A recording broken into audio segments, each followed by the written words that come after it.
All right, let's get rolling. Welcome, fellow Toastmasters. So today, the theme is competition. So as I was saying to some of you, today's theme is competition. As some of you know, today is the same day that our Area 15 contest is happening. So Carl is representing us in the humorous speech contest, working hard for us right now at the North York Senior Center. Matthew won the table topics contest, so he's there right now competing on our behalf. So we wish them good luck. Hopefully they'll do us proud and bring us some trophies back. We'll see what happens. Unfortunately, it conflicted with our club meeting date. I've had one of those spirited debates with the organizers, but hey, apparently they paid for the venue already. So I'm like, okay, well, it is what it is. We make the best of it. Hopefully we're with them in spirit, and we're joining in with this whole competitive theme today. And to be in line with that, we have some competitive stuff lined up. You'll see later in the meeting. But first, why don't we introduce our timer for today? So I think we have Danka being our timer.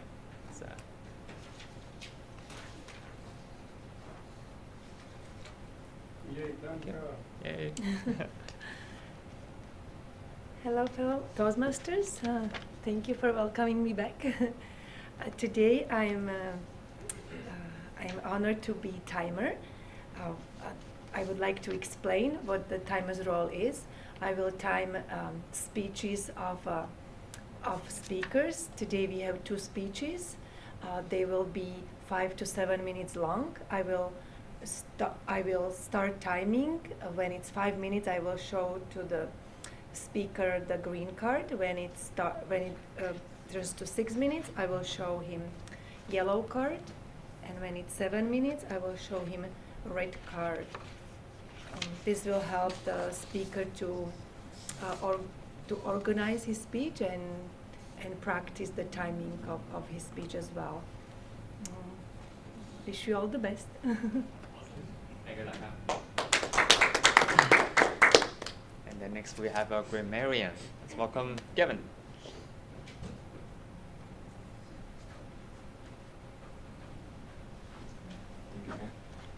Hello, everyone. Fellow Toastmasters and as grammarian today, it's my responsibility to pay attention to all speakers, listen to any carefully to their language usage. And it's also my duty to introduce the word of the day. For today's meeting, the word is capricious. It has 2 meanings, indicating a good chance of success, and second one is favorably disposed towards someone. An example could be like it was a propitious time to leave the party without offending the host. So I would encourage everybody to use this word as many as you can today, and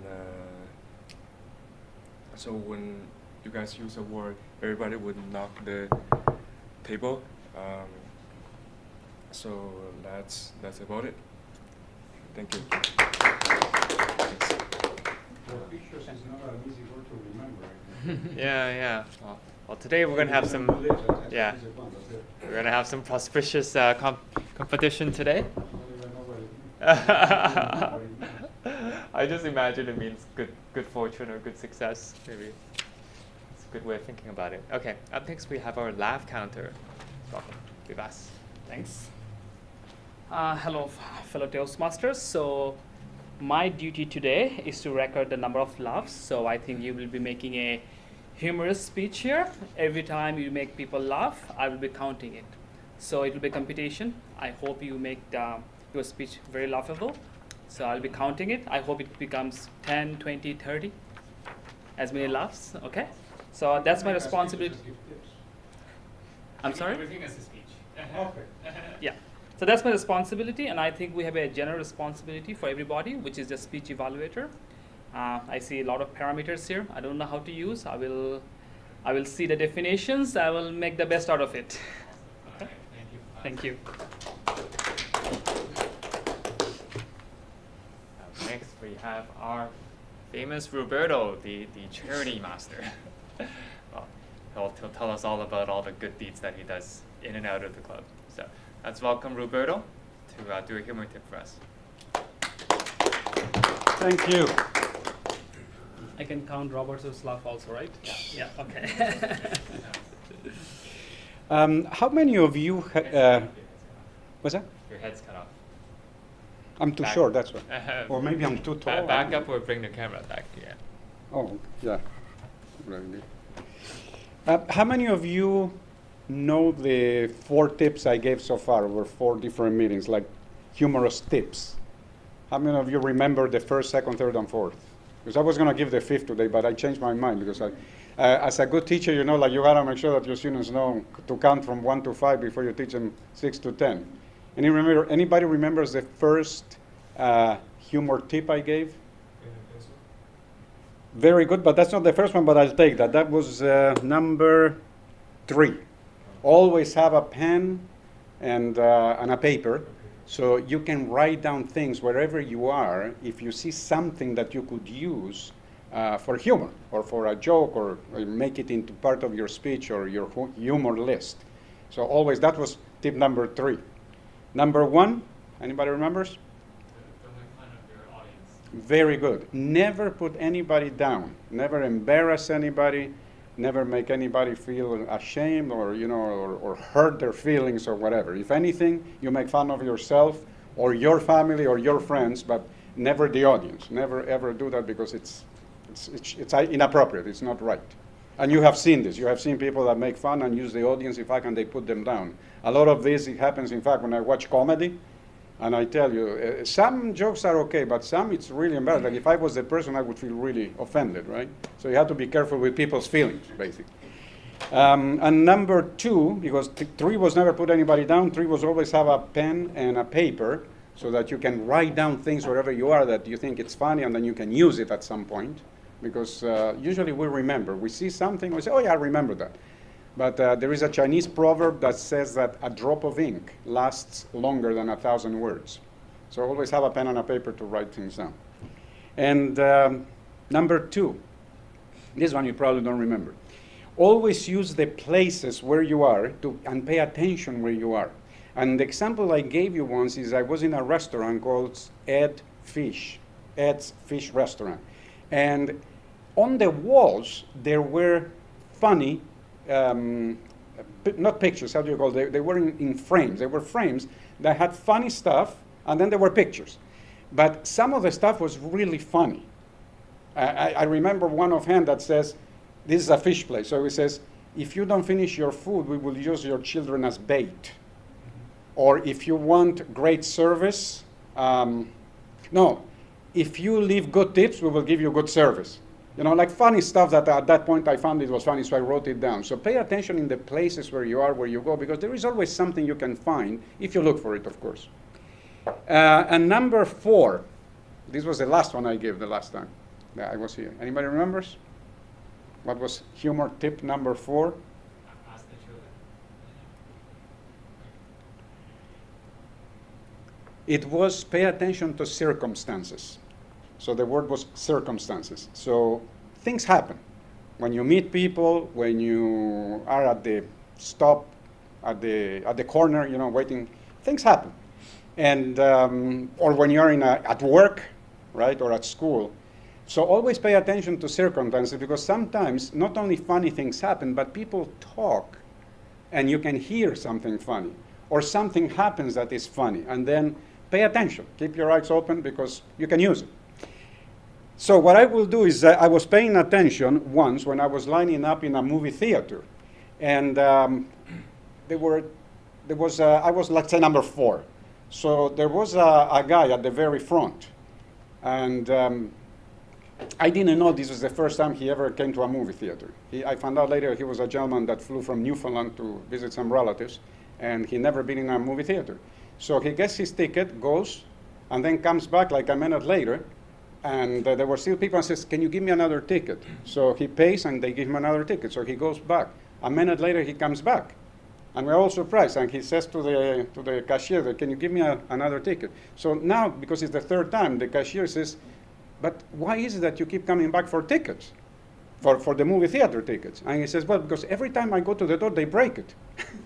See, he's never been in a movie theater. You didn't know that that's what you do, right?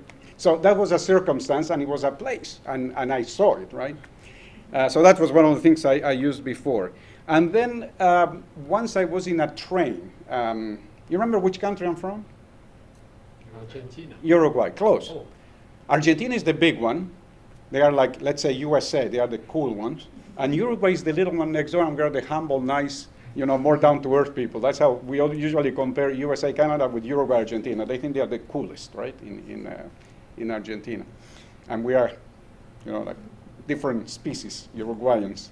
So anyway, I was on a train from the main city to how do you call it? Like a cottage area on the way there on a train.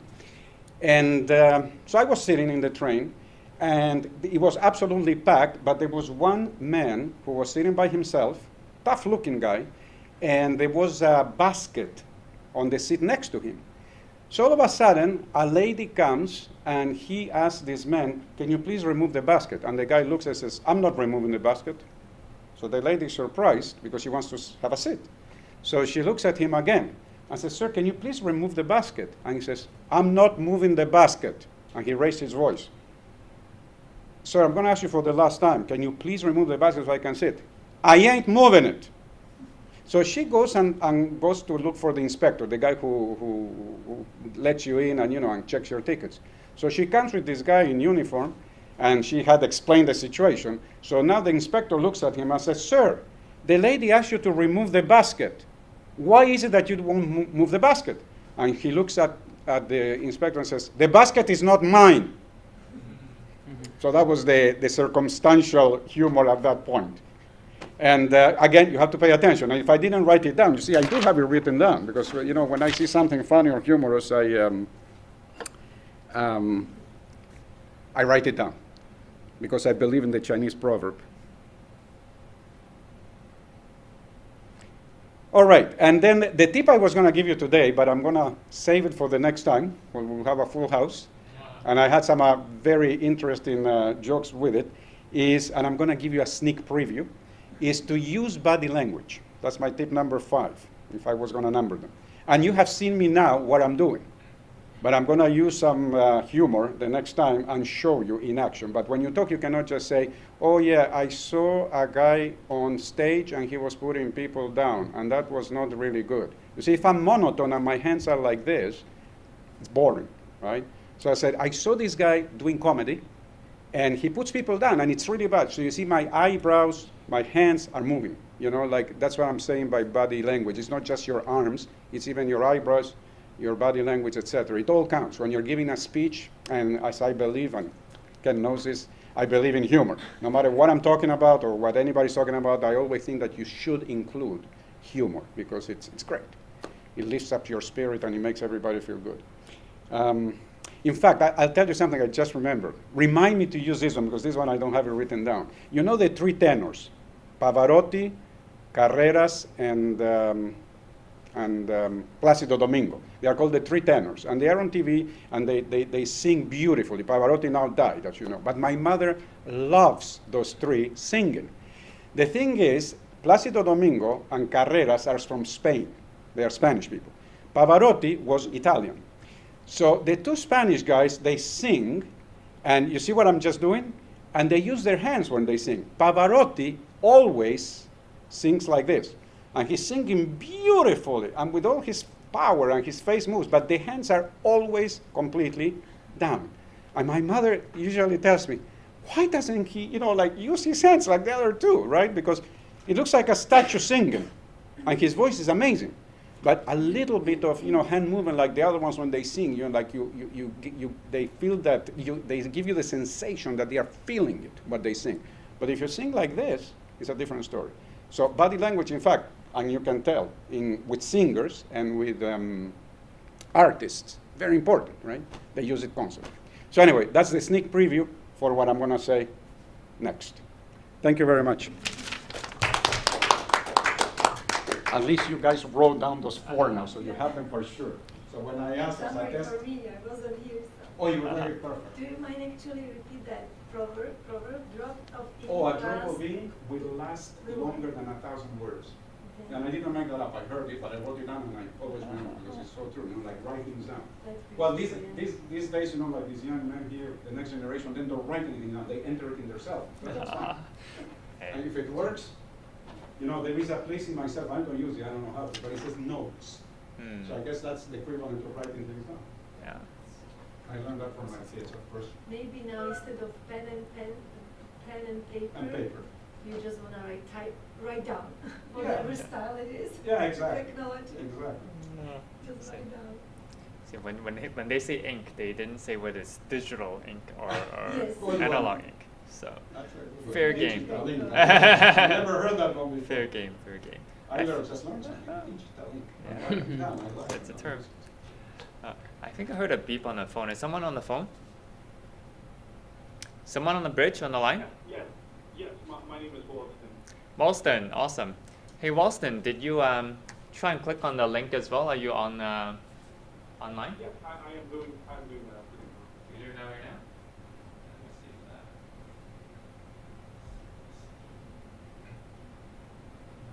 Okay, well, let me know. We can hear you at least. Okay, yeah, sure. Awesome. Okay. So on to the table topics segment. Today I want to, in the competitive spirit, I want to do something a little bit different.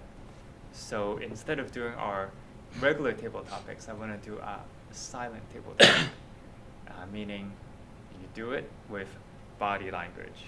So this was perfect tie-in to Roberto's tip of the day. As if we got coordinated. Like we coordinated, Which you we know. didn't. Great minds think alike, what can I say? So, timing-wise, we can keep it the same time, like 1 to 2 minutes. We treat it like a table topic, and I have the slips as usual.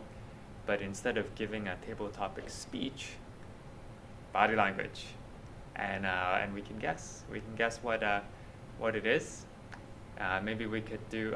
There's only 5 of us here. I guess I can act, but obviously I can't guess because I know what the answers are. So I won't guess. And then maybe we can do like a round or 2 and see how it goes. Yeah. All right. So maybe Frank can start us off.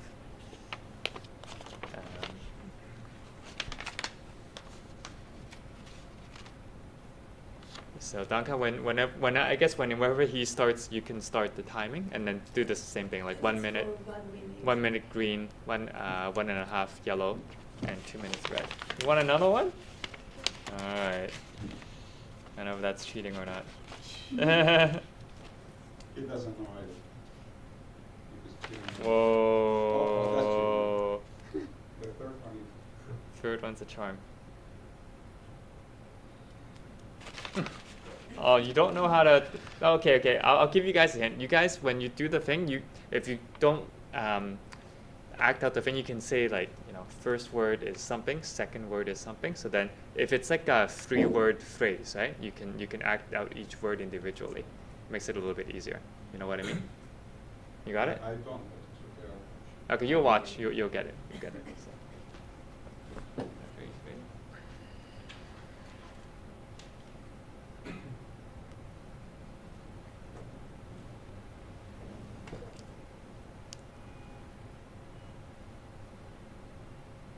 Lens.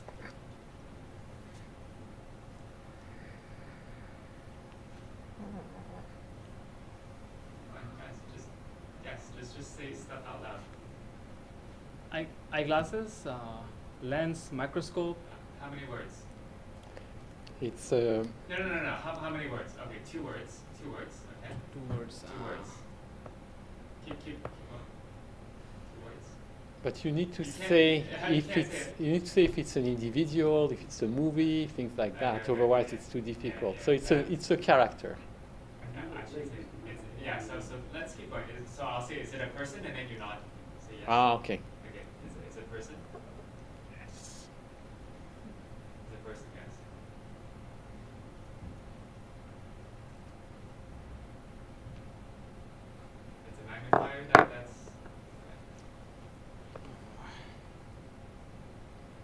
reader or Profession, person in profession. Is a professional? It's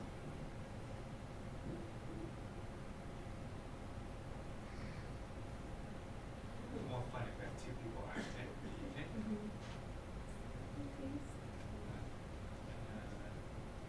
Let's see. Okay. No. Let's see. Tomas, why don't you jump in? Why do you look at the word to see if two of you can? I'll start from the beginning, maybe. Okay, yeah, start again.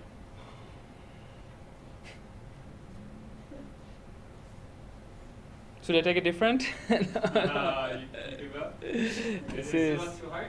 it is hard a little bit unless you Maybe we you don't read understand. novels I from this. probably don't understand. Maybe we'll let this one go.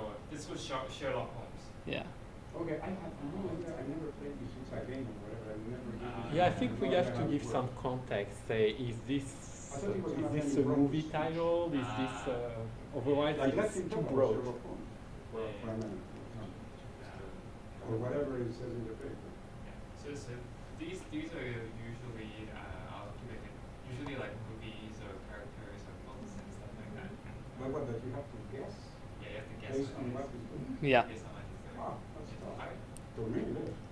It's like, what do you call it? There's a word for it, dumb charades. or- Charades. Charades, right? Yeah. Maybe it's common in North America.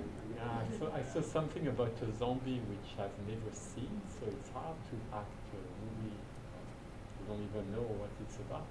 Okay. But what is this, like names of movies? Some of them are. The name of people and that you're always supposed to guess based on what Yeah. you do? Yeah. Oh. By the way, Ralston, can you see what we're doing? I can't see, I can hear you guys though. You can hear but you can see. Okay, hold on. Oh, it might be because yeah. And that might be hard. Yeah, let's not play with it because I think the camera is being used for the broadcast right now. I can't use it at the same time for the Skype session. So maybe when we